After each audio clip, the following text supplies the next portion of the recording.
Ini yang salah ini dari awal sejak pemerintahan Jokowi ini adalah petanya yang salah.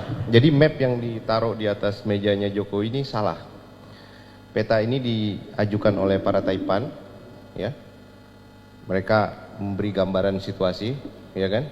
Para Taipan ini, seluruh Taipan Indonesia yang berdiri di belakang Jokowi ini adalah Taipan binaan Amerika. Seluruhnya. Siapa yang bukan binaan Amerika di antara Taipan-Taipan sekeliling Jokowi ini? Mereka ini senantiasa mau ngebergen terhadap apapun perkembangan situasi internasional. Cina masuk, kalau bilang sama Cina, kalau lu nggak sama gua bikin kacau. Amerika masuk, kalau lu nggak sama gua bikin kacau. Dia bikin kacau di sini. Taipan ini kerjaan bikin kacau. Dia mengacaukan keadaan supaya siapapun rejim berkuasa tetap bersandar sama dia. Nah, dilalah para Taipan ini sedang menghadapi masalah keuangan yang rumit. Maka tadi adalah penjarahan uang-uang jam sostek, BPJS, apa dijarah semua sama mereka nih. Taspen, jam Askes, Asabri diambil semua mereka. Mereka berusaha, mereka memakai semua sumber daya ekonomi nih. Yang tadi dibilang Bang Ihsan, sebetulnya mereka kaya itu dari BUMN-BUMN ini. TPPI aja udah jadi sampah, udah jadi bangkai, dibeli lagi yang Pertamina. Siapa yang lakukan? Bisa sampai begitu mereka sekarang ini. Nah, Taipan yang menyerahkan map kepada Jokowi karena mapnya salah, maka kelirulah semua langkah presiden ini. Ya kan? Sementara di bagian lain ada perubahan dunia yang bergerak lurus, nggak mau kompromi. Ya kan? Seluruh baper-baper lama, Taipan kotor, penyimpan uang kotor ini semua ini hendak disingkirkan di dalam tatanan ekonomi global sekarang. Karena ekonomi dunia menghadapi keadaan unbalance. Uang kotor itu sudah terlalu mendominasi dunia. Maka tahun 2015 Sri Mulyani itu menulis artikel judulnya Dirty Money and Development. Uang kotor dan pembangunan katanya. Jadi menteri dia. Kenapa dia menulis begitu?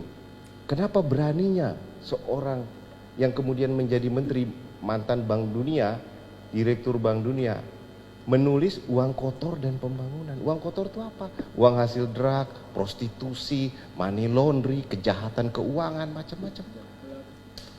Perdagangan senjata, itu kriminal semua. Narkoba mau dibawa oleh dia menjadi modal pembangunan untuk mengatasi kemiskinan. Baca, tulis saja, itu ada artikelnya Bu di media internasional, judulnya Sri Mulyani Dirty Money and Development, uang kotor dan pembangunan. Pada uang kotor dan pembangunan, itulah proposal Taipan ini ternyata. Maka begitu jadi ke sini dia menggelar tax amnesty, hendak mengampuni seluruh kejahatan keuangan dan uang-uang kotor untuk dicuci di dalam sistem Indonesia.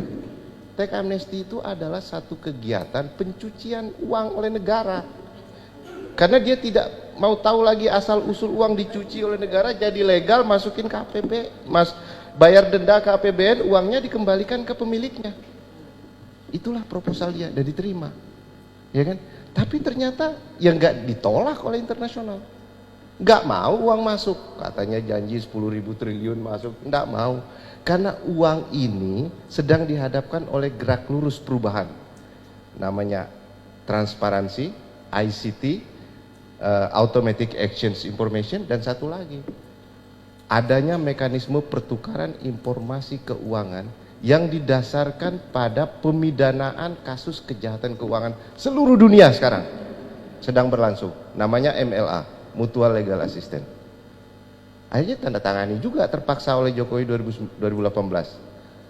Awal 2019 mulai akan dijalankan, tapi tidak dijalankan, justru mereka menjalankan tax amnesty. Karena map dari para Taipan ini tax amnesty, nanti uangnya masuk Pak. Sekarang map lagi ditambah lagi, omnibus law, map baru lagi tawarin. Padahal udah dikasih tahu bukan begini caranya. Caranya jalankan MLA, sita semua uang itu. Kan tinggal dikasih datanya Mas Wis.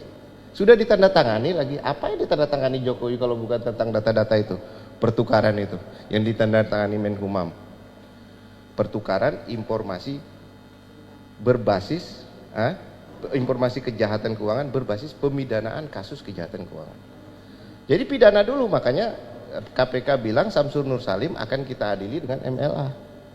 Seluruh kejahatan korupsi BLBI yang segala macam, yang diperkirakan uangnya disimpan di internasional itu ada 4.000 di Singapura dan ada 9.000 di Swiss, 9.000 triliun.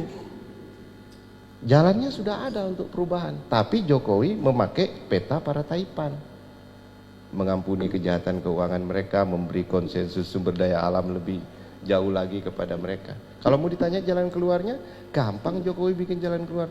Petanya Taipan ini buang, map yang disodorkan mereka buang. Enggak, kalian enggak jalan. Teks amnesti enggak jalan, paket kebijakan enggak jalan. Itu peta Taipan semua, itu mapnya Taipan semua. Lalu Omnibus Law pasti berantakan lagi. Menambah tadi yang dibilang Bang Ihsan, menambah ketidakpastian regulasi, menambah ketidakpatuhan kepada regulasi. Dari bayangin aja 70 undang-undang mau disatuin. Kita aja gugat ke MK sama Pak Din cuma satu kata kita gugat, kata dapat, kata ini gitu, kita minta dihapus. Dia enak aja 70 mau disatukan. Orang gila kali. Iya itu namanya. Mending kembali ke Undang-Undang Dasar 45, kembali ke GBHN ya kan? Wah itu baru benar Jokowi. Sekarang dia keluarkan dekret, kembali dia ke Undang-Undang Dasar 45, lalu kembalikan fungsi MPR, MPR menetapkan GBHN, dia nggak perlu Omnibus Law, selesai semua urusan. Kenapa dia repot-repot ngikutin jalan Taipan yang sudah 3 kali salah? Paket kebijakan 14 salah semua, nggak ada hasil sama sekali. Ya kan? Tambah lagi teks amnesti 0 tambah 0, nggak ada hasil sama sekali. Sekarang dia mau bikin kacau lagi pakai Omnibus Law, bikin gejolak sosial, bikin kerusuhan seperti di Hong Kong, bikin lagi seperti di India, bikin lagi seperti di Amerika Latin. Sebab kalau ada kerusuhan Pak, uang enak dia masukin. Dia bisa bikin kacau, dia bikin kerusuhan lalu masukin uang dia. Jadi hati-hati dengan skenario kerusuhan. Itu proposalnya Taipan. Bagi saya Jokowi perlu untuk berpikir sehat, ya. Buang semua peta-peta para Taipan ini, map-map yang disodorkan mereka ini semua penipuan. Yang perlu dia lakukan sekarang adalah membenahi jalannya negara, bukan Omnibus Law tapi kembali ke Undang-Undang Dasar 45. Kembalikan fungsi MPR, tetapkan GBHN, udah selesai semua. Urusan kekacauan konstitusi bisa ditata kembali lewat jalur itu. Saya kira itu jalan keluarnya. Masalah orang, udahlah nanti orang lahir sendiri. Yang berani-berani akan muncul. Yang jagoan-jagoan akan muncul sendiri. Nggak usah kita cari-cari orangnya. Bagaimana Bang? Makasih. Yang menderita ini para Taipan. Mereka ini tersandra, benar-benar tersandra. Mereka nggak bisa bergerak sekarang. Maju kena, mundur kena. Oh mereka paling sengsara Bu. Orang punya duit akan kehilangan duit paling besar itu paling sengsara. Iya kan? Maka sekarang misalnya ada ini kejadian virus corona. Ini akan semakin menambah tekanan bagi mereka. Rakyat biasa-biasa aja. Iya kan?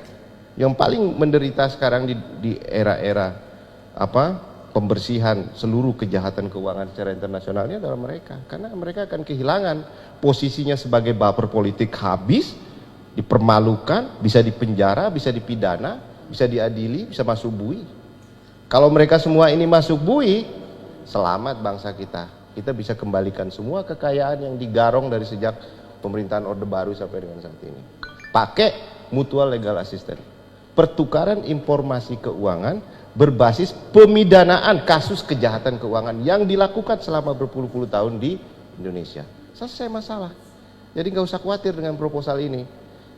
Jadi kita nggak perlu tidak setuju dengan proposal ini. Ini proposal yang benar. Masalah Jokowi akan selamat atau enggak urusan dia lah.